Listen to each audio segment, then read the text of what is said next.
નમસ્કાર. CET 2026-27ની provisional merit યાદીમાં જે વિદ્યાર્થીઓનું નામ છે તેમના માટે શિષ્યવૃત્તિ નોંધણીની પ્રક્રિયા કેવી રીતે કરવી એની સંપૂર્ણ માહિતી આપણે આજે અહીં સ્ટેપ બાય સ્ટેપ સમજીશું. ચાલો તો જોઈ લઈએ કે આખી પ્રોસેસમાં આપણે શું સમજવાના છીએ. શિષ્યવૃત્તિ નોંધણીથી લઈને ફોર્મ ભરવાની જવાબદારી કોની છે, પોર્ટલમાં લોગિન કેવી રીતે કરવું, અરજી ફોર્મમાં કઈ વિગતો ભરવાની છે અને છેલ્લે સબમિટ કરતા પહેલાં શું ધ્યાન રાખવું એ બધું જ આપણે વિગતવાર જોઈશું. તો સૌથી પહેલું અને સૌથી અગત્યનો સવાલ, આ ફોર્મ ભરશે કોણ? પ્રોસેસ શરૂ કરતા પહેલાં આ સ્પષ્ટતા હોવી ખૂબ જ જરૂરી છે. જુઓ, અહીંયા બે અલગ અલગ કેસ છે અને એ સમજવું ખૂબ જરૂરી છે. જો વિદ્યાર્થી સરકારી કે ગ્રાન્ટીન એડ શાળામાં ભણે છે તો ફોર્મ ભરવાની બધી જ જવાબદારી શાળાના આચાર્યની રહેશે. પણ જો વિદ્યાર્થી ખાનગી શાળામાં છે તો આ જવાબદારી વિદ્યાર્થી અથવા એમના વાલીએ જાતે જ નિભાવવાની રહેશે. ચાલો, હવે જ્યારે એ ખબર પડી ગઈ કે ફોર્મ કોણ ભરશે તો હવે પોર્ટલ પર લોગિન કેવી રીતે કરવું એ જોઈએ. બંને પ્રકારની શાળાઓ માટે આ પ્રક્રિયા થોડી અલગ છે.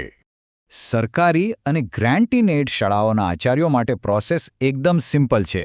બસ આ 4 સ્ટેપ્સ ફોલો કરવાના છે. સૌથી પહેલાં 8 આંકડાનો ટીચર કોડ નાખવાનો છે, એટલે મોબાઈલ નંબર જાતે જ આવી જશે.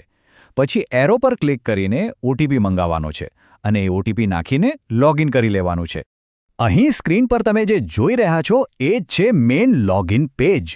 જો ઉપરનો ભાગ આચાર્યો માટે છે, જ્યાં એ ટીચર કોડ નાખીને લોગિન કરશે, અને નીચે જે અલગથી બટન આપ્યું છે ખાનગી વિદ્યાર્થી માટે નોંધણી કરો, એના પર ખાનગી શાળાના વિદ્યાર્થીઓએ ક્લિક કરવાનું છે. અહીં એક વાત પર ખાસ ધ્યાન આપજો, તમારો જે રજિસ્ટર્ડ મોબાઈલ નંબર છે ને એને બદલવાનો કે સુધારવાનો મોકો ફક્ત એક જ વાર મળશે, એટલે લોગિન કરતી વખતે એકવાર બરાબર ચેક કરી લેજો કે નંબર સાચો છે કે નહીં. ઓકે, તો લોગિન થઈ ગયું. હવે આપણે અરજી ફોર્મ કેવી રીતે ભરવું એ સ્ટેપ બાય સ્ટેપ સમજીશું, જેથી કોઈ ભૂલ ન થાય. લોગિન કર્યા પછી આચાર્યશ્રીને આવું એક ડેશબોર્ડ દેખાશે. અહીં જે વિદ્યાર્થીઓની અરજી બાકી છે એમનું લિસ્ટ હશે. જે તે વિદ્યાર્થીનું ફોર્મ ભરવા માટે એમના નામની બાજુમાં આપેલા લીલા ઉમેરો બટન પર ક્લિક કરવાનું રહેશે. ફોર્મ ખોલતાં જ સૌથી પહેલાં વિદ્યાર્થીની અંગત વિગતો ચકાસવાની રહેશે.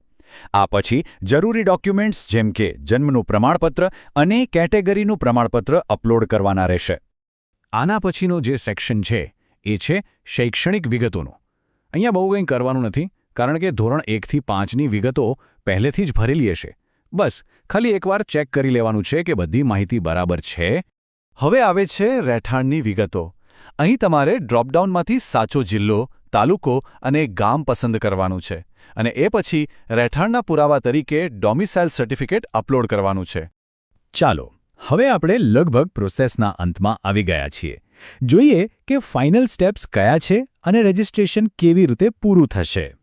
આ સેક્શનની ખાસિયત એ છે કે તમે જે પણ માહિતી ભરી છે એના આધારે પોર્ટલ જાતે જ બતાવશે કે વિદ્યાર્થી કઈ કઈ શિષ્યવૃત્તિ યોજનાઓ માટે યોગ્ય છે. તમારે અલગથી કંઈ શોધવાની જરૂર નથી.